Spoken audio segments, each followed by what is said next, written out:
Yeah. That dude was fantastic, and you were a baller for like joining in and like helping out, dude. I laughed because the minute I saw you, I saw you like tying on an apron, and I'm like, look at this guy go, man. Half designer, half chef, killing it at Crop, and still like fed what, like 200 people? Oh yeah, easily, man. I mean, we got to the point where there was just nothing. I was like, Nico, I was like, dude, if we're gonna feed all these people, we gotta start like halving these things, shorten them down. Like I was constant like problem solving on the go. But that was That's great. When we got to that line and we couldn't even see the front of it, and I went and got those beers and like Adam and everybody, I was like, dude, this guy's all on his own. And I don't know how he was doing it, dude. I was thinking it might be a cool idea to like bring the menu into the line so people could kind of see what, because you don't see that menu until you get up to the counter, you know? Oh no, for sure. That was awesome. But it what was a great situation where I was like, it was like, here, hold my beer. Yeah. I got work to do. I love it, dude. All right, bro. How do you present yourself? How do you introduce yourself? You're kind of like half in the design world, half in the chef world and cooking. How do you introduce yourself? I mean, I'm an artist and a designer and a chef. But I've been very cautious of the chef accolade just because I'm like, I feel like I'm just a cook, you know? Okay. I hold that chef accolade for people who are running full kitchens and doing all that back end stuff, because you know I'm friends with tons of incredible chefs, and that would be, you know, I kind of feel like it would be like a poser if I was calling my chef accolade all the time. I gotcha. Like somebody who's like, oh, you know, well, I downloaded Photoshop, so I guess I'm a designer. Yeah, I'm a photo retoucher. Yeah, I get. Yeah. I'm on the flip side. I am like the most like I just love home cooking. I cook everything. I just love it. And I'm like, can I call myself a chef? Right. Always in that zone. But I get your pressure because you're amongst the ones that you feel are truly there. But but this love for it, man, like, is this something that do you like having this kind of dual kind of identity here, or is it something you feel like you'll always be in the future, regardless of if one really takes off? And we'll talk a lot about the chef side of that in a little bit. What do you think? Man, it's still so early on all of this, because I mean I've been a designer for the past 15 years in the professional world and have done some incredible things. I still love it, but you know, it's like the cooking side has just been this like my little secret weapon underneath that like very close friends and family have kind of known, but I've never really put it out there, so it's still pretty brand new. And I mean, still, even most of my friends in the design community, they're like, dude, you cook? Like when I jumped up there to cook it at Crop to help feed all my designer homies, they were just like, dude, what are you doing up here? Yeah, you were a natural, bro. Like, I mean, honestly, the way you put the apron on, and you didn't even like hesitate for a second. You had the look like you had been behind that grill for like hours, and then it turned into be hours. And what a champ, dude! Everyone was just like going, fucking Connor, this guy. But I was gonna do a bit of an introduction on my own at the beginning about you, but I'd rather you do that too, and then we could talk a little bit about how we all just met and some cool stuff to chat about. But give us an introduction about who you are and kind of define those two little roles there. Yeah, totally. Well, I'm Connór Lock, aka Seven. So Seven is my design agency that we started, let's see, close to 11 years ago. Brand design agency, and we develop all, you know the lingo of what we do. So we come up with fill in the blank. We solve visual communication problems. You know, I'm not going to go through all that stuff, but it's one of those things where we're a brand design agency, but also our tagline is a visual craftsman, meaning we come up with the vision and visuals for your product or service. And the craftsman side is like, some days I'm scaling off the side of a 3-story building, painting a mural that we designed it for our company, or for our client.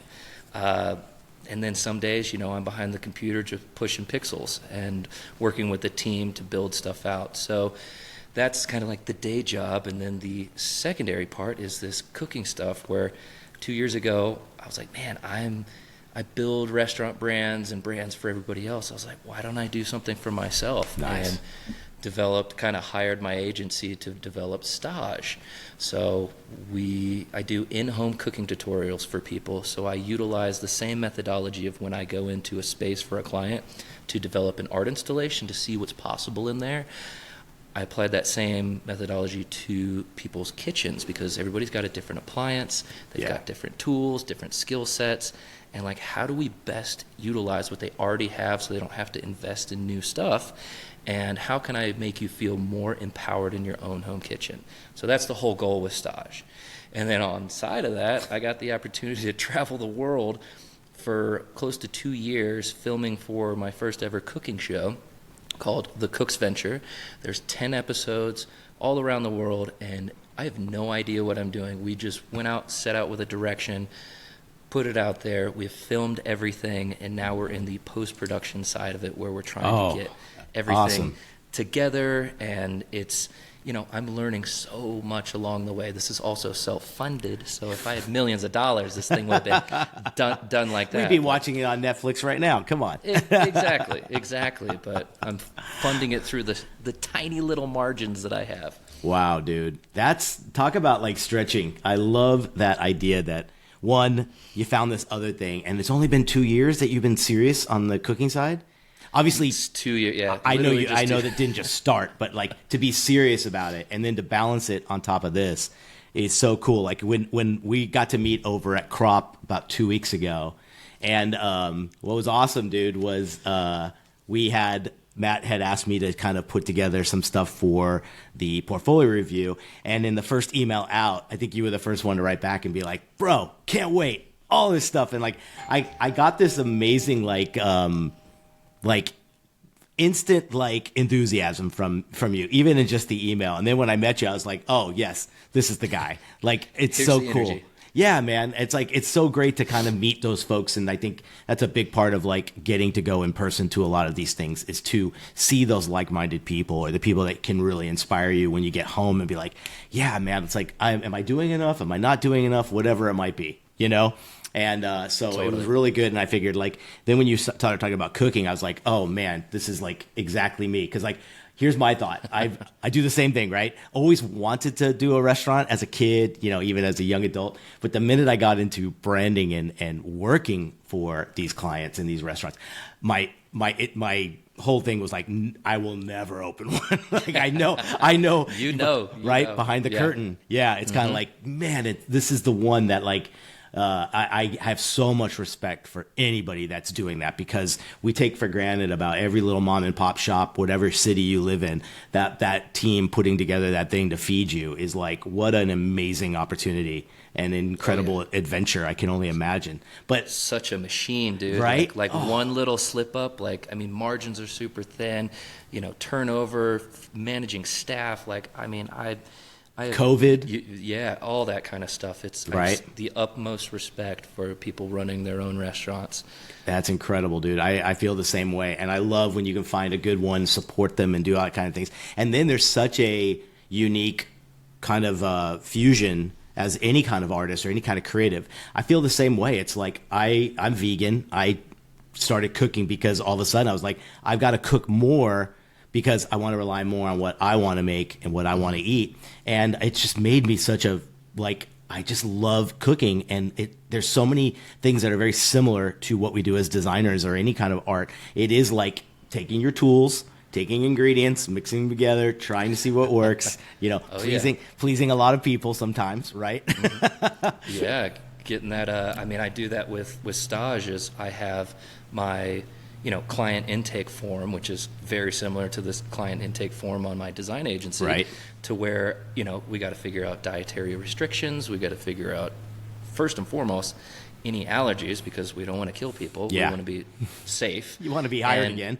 Yeah, exactly. Yeah.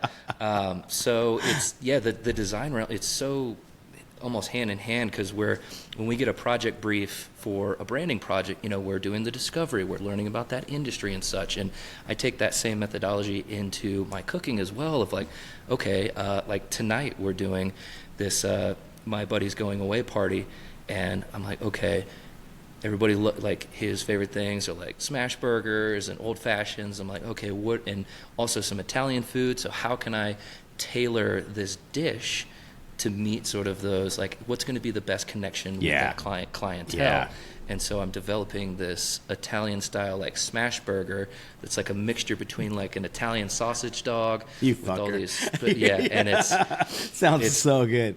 I might yeah. even throw in my vegan card if I was there.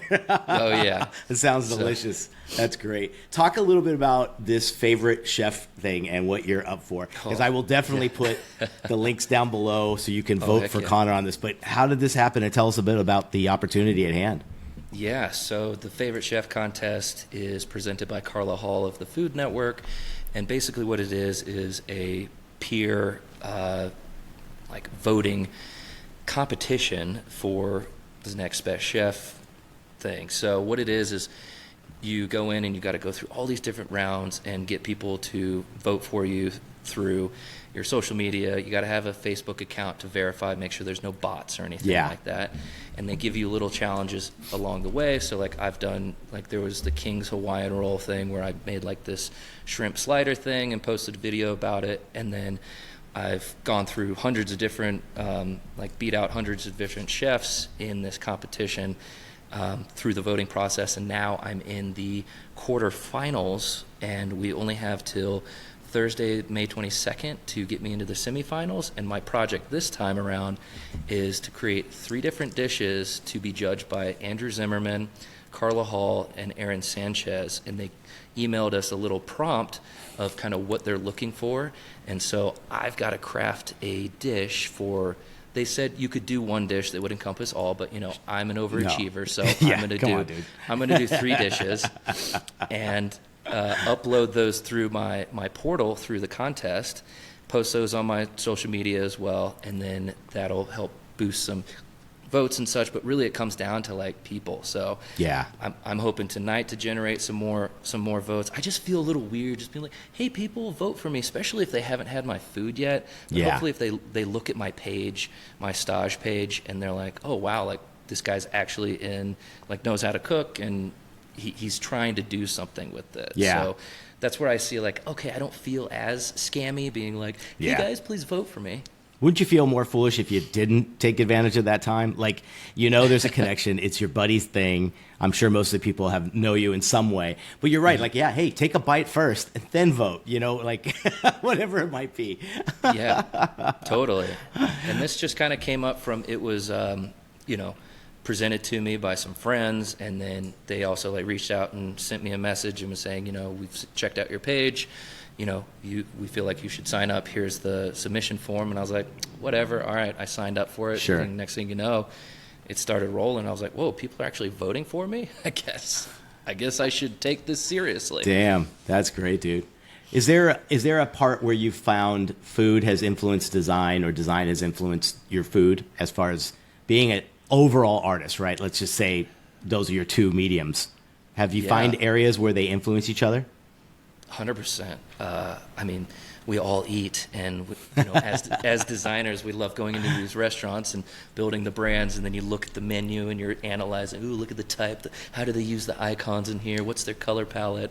And then also too thinking about those aspects and those attributes. I'm like, well, looking at the plate. So, what it really changed for me. I mean, I've been cooking all my life. You know, grew up in the kitchen with my mother, and it's just something I've always loved. But as soon as I switched to understanding that now, like, my canvas is the plate, and gathering all those ingredients are like gathering all the paints that I need for this painting, I was like, oh my gosh. So that helped me take my design principles from what I learned in design school and being a designer for the past, and so I started applying those into my dishes and thinking about like, what's the hierarchy? What's the color tone of this? How can I make there's a, an emotional connection between the food that I'm cooking, between the consumer and such. So the crossover is constant. And I think that also really separates me from, a lot of other cooks and stuff, because a lot of people just read recipes, right? Yeah. And then they replicate the recipe. Where me, I'm like, I will watch people do something, or I'll see something and it'll just spark an idea, And, I wasn't classically trained, so it's like, I don't have the, oh, you can't do that. I have all right, well, let's try this out. So a lot of my dishes, people are like, dude, where's your recipe for this? I'm like, I just bought a random bag of groceries and I problem solve and I create something out of it. And they're like, whoa. That's awesome. I bet most designers or anyone artistic, if they cook, that's their method. Like, because I'm not a fan of, like, I think recipes got me into cooking a lot, but now I haven't followed a recipe in probably 5 years. It might be something I'm inspired by. Look at with the rise of social media, with the rise of I love your opinion on this. Cooking shows, better on YouTube or better on Food Network? Ooh. Maybe you don't want to say it because of your current situation. I mean, but I will say I have found so many incredible YouTube cooking things that are of the highest quality, and they're so great to watch. Yeah, I don't think it's the platform that makes it. I really You're think right. it comes down to the vision and visionary for it. True. If you got a good story, you got the charisma, and you're engaging, and people are getting something out of it. I mean, you could be, streaming on Twitch or something with it. Yeah. I don't know. Like, it could be anything. So the platforms, I think, depending on where you're at, you might have more, like, I don't know, freedoms with, I was going to say independence. YouTube? Independence, yeah. That's what I love. It's like they're not following a board of directors telling them what to do. They're just doing what they want to do. And if it rises to the top, it means it's probably good and people are engaging with it. And you're right. I get to see what looks like the artist putting together a plate or putting together a dish, very similar to the way we do as designers. And you're right. It's a lot of those same tools: hierarchy, contrast, appeal, right? Like, is it telling a story as well? Yeah, that's 100%. fantastic, dude. Yeah, you should see, like, when I'm setting up for, like, cooking pop-ups or something like that, like, all my mise en place, everything's set up. I almost have it almost like the artboard in Illustrator. So it's like I got all my tools, set up on this side. There you go. My palette, all my pre-prepped ingredients for my finishing to go into that expose, everything. So it's like it's weird. That's I'm like, so great. I've been such a food nerd. Like, I've just been so enthralled with it. Like, when here, I'll share you a story. Way back when I was working in design agencies before I started my own, was, right out of college, I got a agency job, and obviously had never, like, made that kind of money before. Yeah. So I was like, oh man. So I would go out every Friday, because I get paid every Friday, and I would go to a new restaurant in downtown Charleston and specifically go and sit at a chef's counter and would just focus. I would just get my favorite drink and I would just slowly order, like, as much as I could, and I would just study, like, what they were doing on the line. I'm like, hey, what is this section? What is this section? So from 2009 and 2010 era, I really just dove into going to the best restaurants and watching these chefs work the line and seeing what they were doing. So since then, that was like my master class in there, and that was my staging. And I would invest my money into having a really nice meal, but also just see what was going on. And then later down the line, when chefs would come or restaurants would come to the agency, I would be like, oh my gosh, I can speak the language, and I would interact more with them. And I remember at my first agency job, there was a restaurant owner who came in who had this concept. He didn't have enough money quite to work with our agency. And then I was like, hey guys, like, I'll like take the lead on this, and they're like, okay. So he took our, like, lowest tiered thing for the agency, and I just went for it. And ended up, it came out to be, they started a franchise, did really well, and I was like, oh man, this was so cool. It was a Vietnamese, style restaurant, and just, that was my love. I was like, whoa, that was my first, like, branding project for a restaurant. And I would go in there and eat and meet with the chef and just, like, vicariously live through them. And then you're like, I'm learning so much and getting paid for this. Yeah, I'm like, this is great. So yeah. And then, down the line, I started working with more restaurants. And then when the chefs that were working at those restaurants would leave and branch out to do their own thing, they started hiring my design agency. And like when I branched out and left, because I created that relationship with them through my past employer. And then when I went out on my own and started my agency, I started working with them, and it just was awesome. I was going out and getting paid to help my chef buddies build up their restaurants and pursue their dreams and passions. And then I was also learning amazing tips from them. So I never went to culinary school, but I got to be in the actual professional kitchens. That's great, dude. That's so cool. I think it's like, if you can get that, imagine if there was a way to get that as a designer. It's almost like maybe having the ultimate boss or creative director that you can truly witness and see how they use the tools, how they work with people, all the things that you got to witness from there. What a cool way to kind of figure out the cooking thing, Oh, 100%. That's cool, dude. That's cool. Talk about hands-on experience. And I don't think back then I just did it because I just loved it. I mean, design was my bread and butter. It was what I was doing. I loved design work and such, but I also had this other passion that I never really explored. And so looking back, I'm like, wow, even before I knew that I would ever do anything with cooking, I was already investing in myself to like make something. And it was tough. Nice. When I first launched it, I was like, I felt like an imposter. Like, you've never been to culinary school, you've never worked in a restaurant, blah, blah, blah. Like, how could you honestly like say that you could do any of this? And so my, self-consciousness was like, all right, well, I'm going to invest on traveling around the world and learning from the best. So then it's like, I can say that like, hey, I know what I'm doing. Yeah. So I would do all these different cooking pop-ups, cooking at friends' parties, and then cooking with people all around the world. And to be like, come back when I finished filming the 10 episodes around the world, I'm like, okay, I might know what I'm talking about now.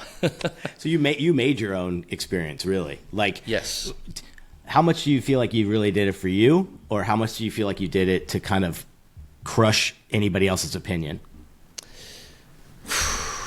Gosh, I'm such a people pleaser, so I just wanted to make sure, like, I wanted my skills to be so good that, like, when people do hire me, that they're like, oh, wow, like, this is great. I didn't want there to be any, questions of, like, is this guy some poser, like, trying to act as, like, he knows what he's doing? So I think it was I was more terrified of people saying, like, that I was a poser that pushed me to do it.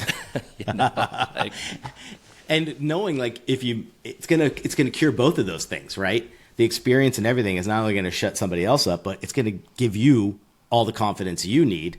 So it kind of does both. But that's why I wanted to ask, because I think a lot of creatives and a lot of artists in general are fearful of that. The imposter syndrome thing has nothing to do with you. It always is the other person, the crowd that will tell you if you're good enough or not. And how crazy is that to be limited to that way? So it's so cool to hear you took something and found your own way to get yourself the confidence and the expertise in there, which is really, really cool. I think you see that in a lot of self-taught designers as well. Oh, 100%. Right? Yeah, I mean, it crosses over so much in the design world as well. I mean, I'm guilty of it too. I mean, there's projects that I've work on, and you tweak and you're like, oh, it's not ready to put out there. Like, it's not ready. But if I could give myself and anybody any kind of advice, it's like, man, just put more stuff out there, because we get so locked up in here, and it just stagnates us. And I've found so much, especially with the design community, all the people from Crop and such that I've met, the design community we're out there to help each other. Like, we don't have to put out the high polished things all the time to get a little pat on the back. Sometimes you're like, just be like, hey, here's a concept I'm kind of working on. Like, what do you guys think? I think that's where the social media aspect and such could really help more than just oh, great job, dude, awesome. Just there's so much deeper than that.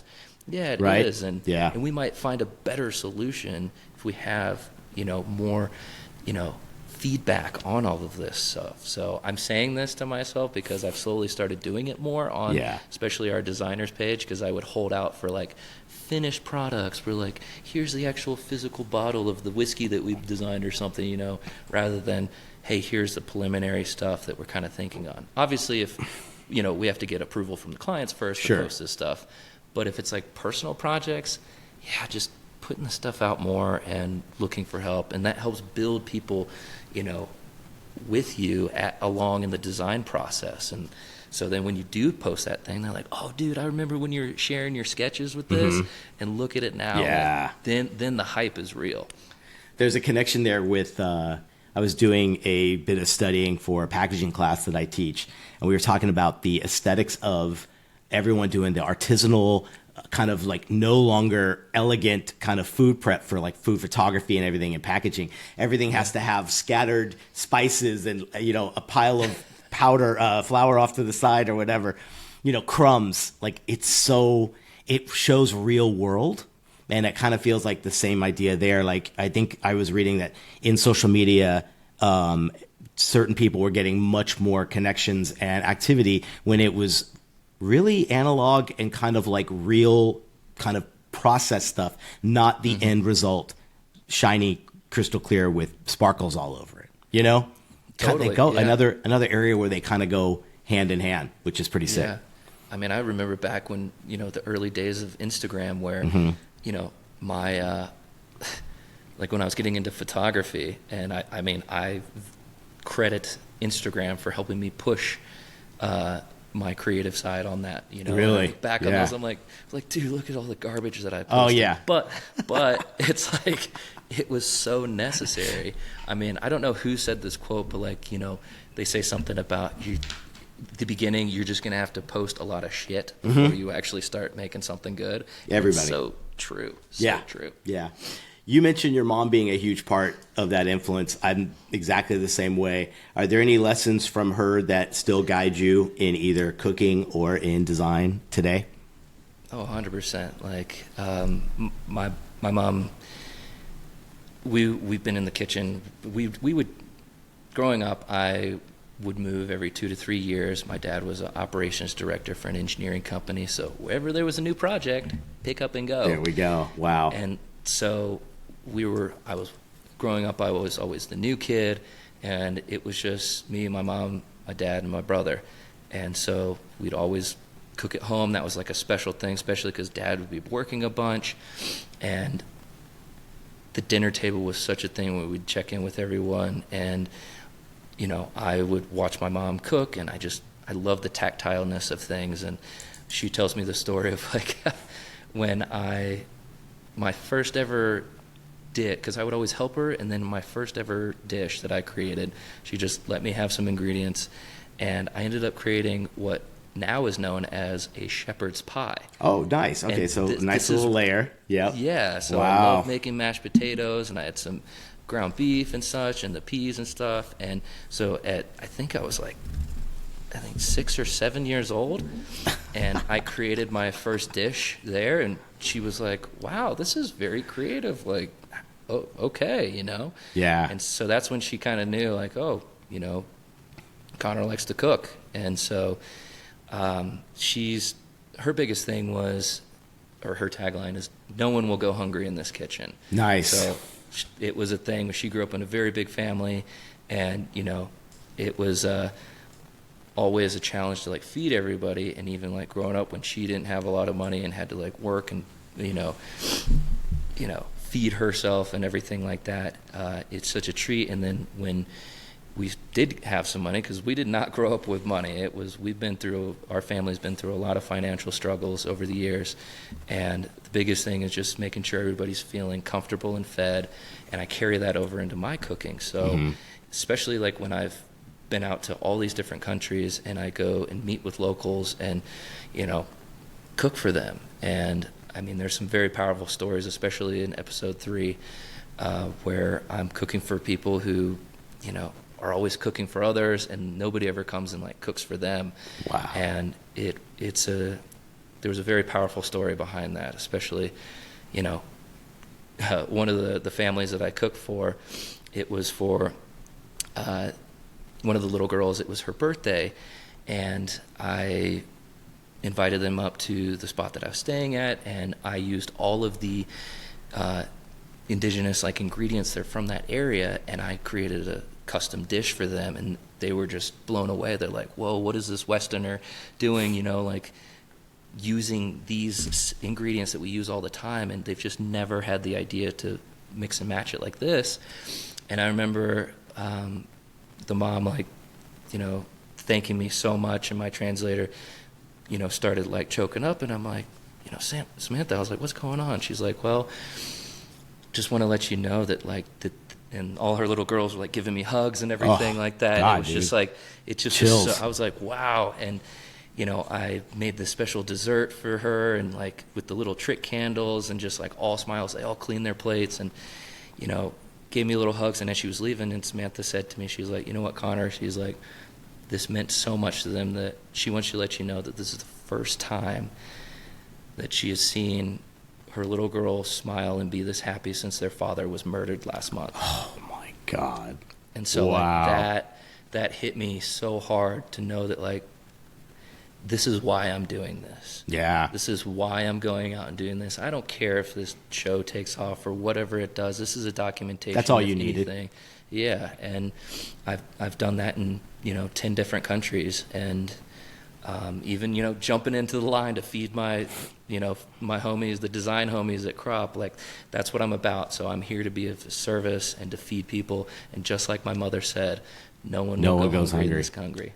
Wow, dude, that's so great. I love that, man. It's, you were able to take kind of something you learned from home, right, and send it to a complete stranger. Can you imagine what the pay it forward could be from that, where that girl, what she could do with something like that in her life? Totally. Do you know what I mean? Like, yeah. a little tipping point there in a lot of ways. And it's so funny how food is that thing. You know, my family's 100% born and raised Catholic Italian. You know, we just, mom and dad cooked every single night, you know, of the week. And it's interesting because the kitchen becomes such a nucleus for that house. But what's interesting, and I didn't appreciate it until probably a lot later, after they've long passed, but my friends telling me that they probably ate more food at our house than they did their own home. You know? Yeah, that's a big deal. Catching man. the same thing from you. Like, our house, like, I walked in with 3 friends, and within 2 minutes there'd be a antipasto salad of things with breads and cheeses and everything. And then I'm like, this is why my friends come over. Right? Like, yeah. I don't mean nothing this. Like, they come to get the cook. They come for the cooking and hang with my parents. Yeah. And what an interesting thing. Food makes it plays such a big role in that thing. And any family of what you name the ethnicity, it's that common thing, and you can tell stories about it. Everyone goes, yeah, me too. You know? Yeah. Just one of 100%. The best things. I still have all of my mom's tools and things from the kitchen and everything. It's just so neat because, like, those things are like iconic memory burns that you will never forget. Oh yeah, and you know? It's something that you know it keeps you live through that, and it's a continuation, and you're just adding more value to it. It's well, speaking about design, it's like it's just building more brand equity. There you go. I know, right? Yeah, it's like kitchen equity, you should call it. It's the same thing. Oh, that's a good one, kitchen equity. All right, we're coming up with a line of T-shirts here, buddy. I can see it now. We know a little bit. So 7. What's up with that? What's the name? What do you love doing about your design agency? Wow. I mean, everybody's like, why the name 7? Well, it's been my lucky number, and it was actually my nickname. So back the real wind back of time is growing up in Manchester, England. My growing up skating and touring around. One of my best mates, Dan Krapowski, we were skating this set, and I did a trick down it, and he was like, yeah, 7, and he thought it was like a 7 stare.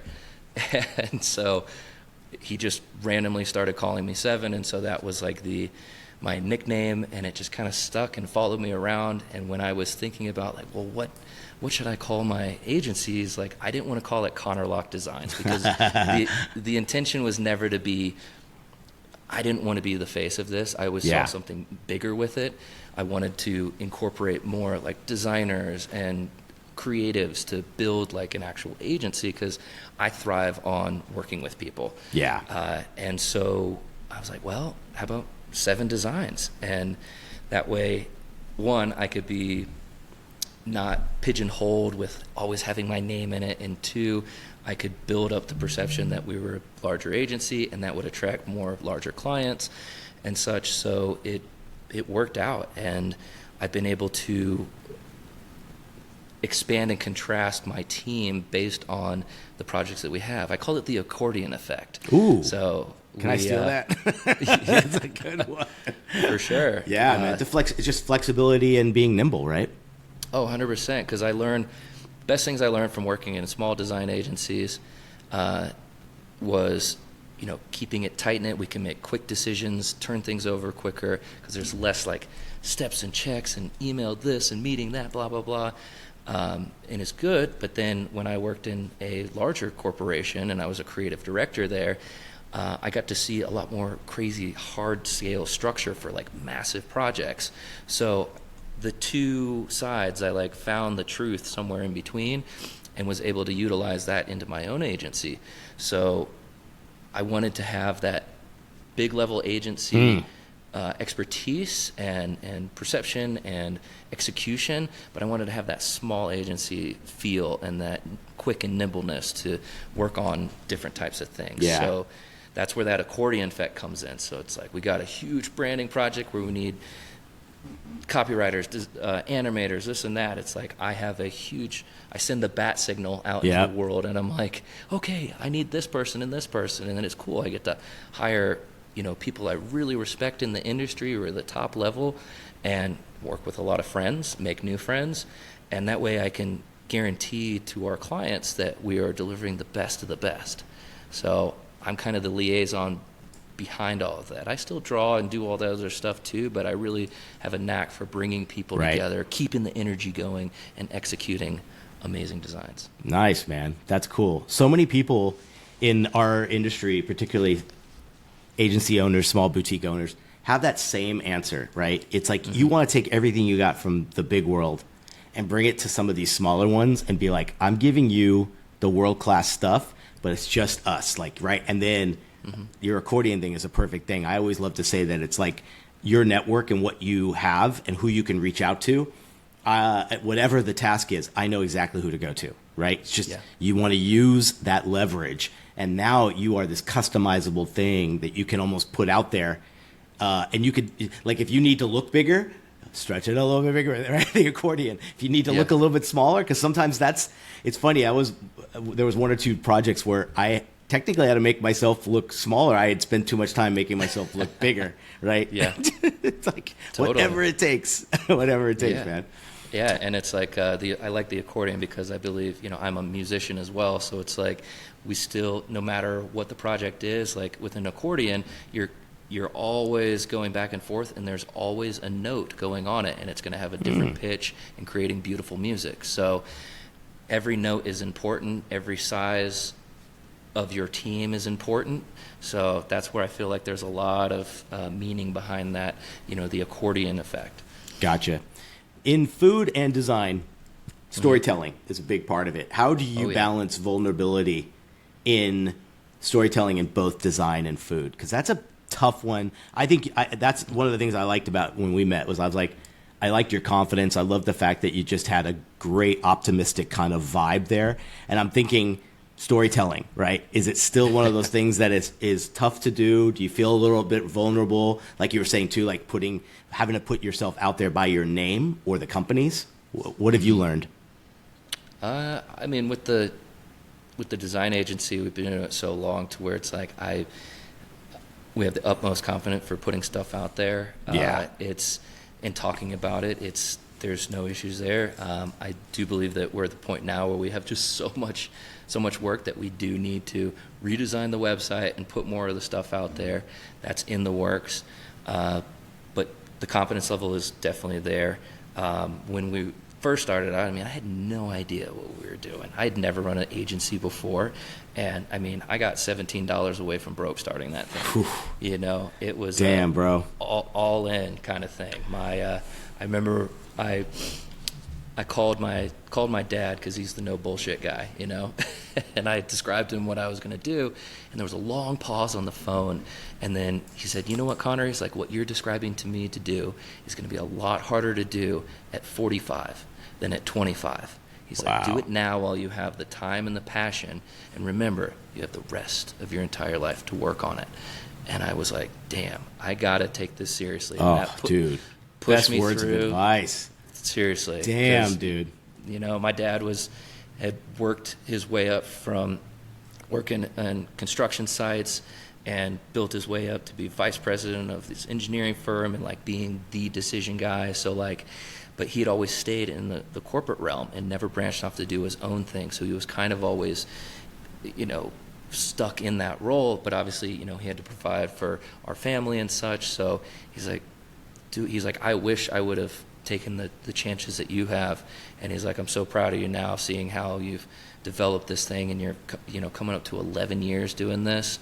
And I mean, I tell him all the time, like, "Dad, like, this would not have been a thing if I hadn't got those words from you." And wow. Even when I was down, I was still so proud to be like, "No, like, that's why I stretched it so far." I was like, "I'm not going to give up. I'm not going to give up." And I remember cracking my last beer and sitting out on my porch back out in Charleston and thinking like, "Oh shit, like, how am I going to pay bills next month? What's going to go on?" And something said, like, flip open my my inbox, and there was a project proposal that I had sent out like 6 months ago, forgot all about. They're like, "Hey, Connor, sorry for the radio silence. We'd love to start that project with you." That's exactly how they start. And that paid for the next 3 months of my life. Bro. And I got local publicity from it, and then next thing you know, like, I had been steady for the past 7 years, you know, and Dude. it's like, that's how it happened. And so I've learned so much of, you know, being on the high end, and then also being on the low end. And I always tell people, sometimes you gotta sink to the bottom of the pool to be able to kick your feet off the bottom to get back up for air. Yeah. Well, you're giving me a perfect segue. I want to ask you about resilience. That was one of your key words there, buddy. Has there been a time where resilience carried you through something really, really tough? Dude, constantly. Where do I start with resilience to keep the business afloat when we lost some of our biggest accounts? Resilience to keep keep people on payroll and such, with pulling money out of my own savings account just because I wanted to stretch everything going, because I'm like, it'll come back, you know. And and I've learned all of those things from, I do a little thing on my birthday, which back when I was 23 years old, I redefined what a birthday was, and I started calling them a Your Day adventure. Okay. To where I give myself 3 guidelines. Number 1, well, first off, I pick a location to go on a solo trip on my birthday to, 1, scare myself, number 2, learn something new, and number 3, meet somebody new. So scaring yourself is to help you break out of that complacency that you have, that we might be going in that monotonous figure of not feeling creative, not pushing through, and just like feel like you're wasting away. And so maybe that scare yourself is taking a dancing class or putting out some new stuff in your portfolio that you've not been doing. Like, whatever it is, you figure that out and push yourself. And that's something that has really helped me, you know, learn resiliency, is scaring myself in that sense. And then also the learn something new. Like, is it a new, like, I learn about a new culture, I learn about a new industry or something, because when you build that new knowledge to bring with you into the new year of life, I feel like it just makes you a sharper person. Yeah. And then obviously the meet somebody new. I'm not talking like, oh, like, how's the weather kind of thing. Yeah. Go up to somebody that you might not ever normally speak to, and learn about their story, because sometimes learning about other people's stories will help us learn about our own stories. So I've been doing that since I was 23. I've done some, you know, incredible things over my life.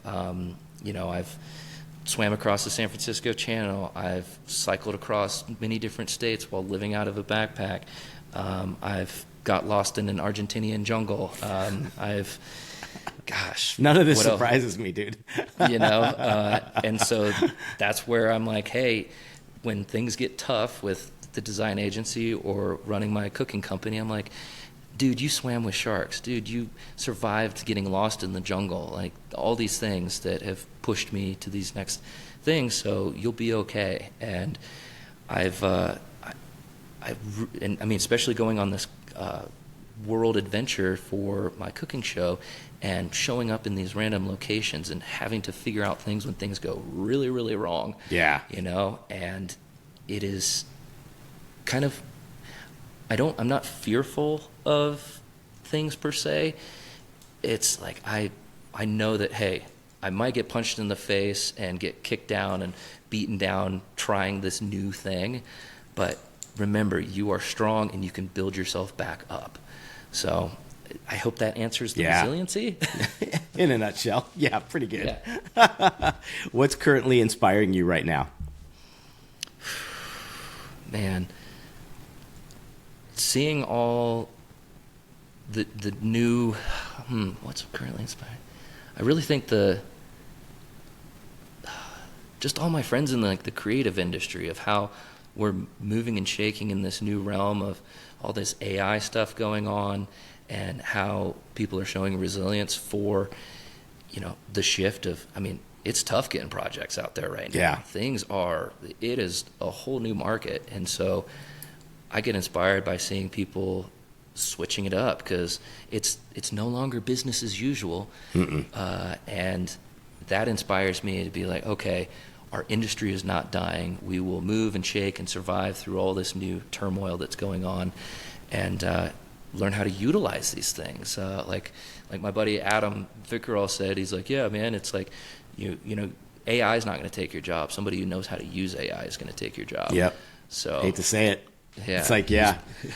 Do you think the business side of or how much of a percentage business is for you, as opposed to graphics design, business, the creative side, and being a chef? Like, I think that's where the openness or the understanding of the future of technology makes so much sense. Whereas I'm not fighting off as much as I feel some people are. And I just wonder why people take a different approach to it right now. Yeah. I battle with it too, because I love the human interaction. Yeah. And the tactileness and the thought of more things, like learning more programs on this and spending more times for prompt and blah, blah, blah. It does give me a little bit of anxiety, and also the punk rock side of me is like, no, we're going to stay outside of it. No. But I also have to think, the answer lies somewhere in between.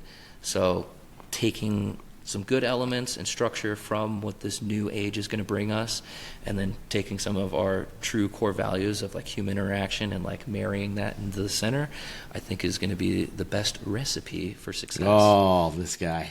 I was waiting for that one. What's next for you, dude? What's next? Man, I really want to see where this chef contest thing goes. Hoping to, hopefully, hopefully it takes off. Also, I'm really hoping to, build up my funds again so I can finish my cooking show. It's like I look at it as an art project. So my cooking show is my personal art project. It's a documentation of the 2 years of my life, traveling the world, meeting all these incredible people, sharpening my skills, and I get to do all the graphics for it. I have my animator turning me into a cartoon character to put into it. There's all these cool little things. I've got local and musician friends that are helping me with the music. So it's this big creative community collaboration to create the Cooks Venture. And that's why I'm not in a rush to just put something out on YouTube and be like, here it is. I really want to make this thing it great, tight. And I met my wife along the way too. So that was a huge thing with it, is even if it did drain my entire bank account and it was set worth me it back on things, it's my friends, my family, the new experiences, and meeting somebody super special in my life is all worth it. So I can't wait to share that with all my people who've been following me along and supporting me along the way, which I thank each and every single one of you for sticking with me on this wild adventure that I have no idea how it's going to turn out. So I'm appreciative for every single one of you. That's great, dude. I was going to say, when you first brought it up, I'm like, where can I watch this like right now? It's exactly the thing I love the most about putting travel, food, the inspiration all together. So I can't wait for you to release this, dude. That sounds amazing, man. And then I'll put in a link to vote for you on this incredible thing ahead of you. So hopefully our listeners can help. Trust me when I tell you, he's a G. He got behind the counter, made some food at Crop. This guy is like totally deserving of it. So that was great, man. But Connor, thanks so much for joining, man. This has been a blast. I knew when we first met, I'm like, yeah, this guy's coming on. We're going to have a fun talk. And it sure was, man. Thanks so much. Yeah, Nick, I appreciate you, man. This is awesome. I can't wait for us to hang more, maybe at Crop or any other time. And I would love to continue to cook and you try some more of my food. There we go, man. All right. Sounds good, buddy. Awesome. Thank you. Appreciate you.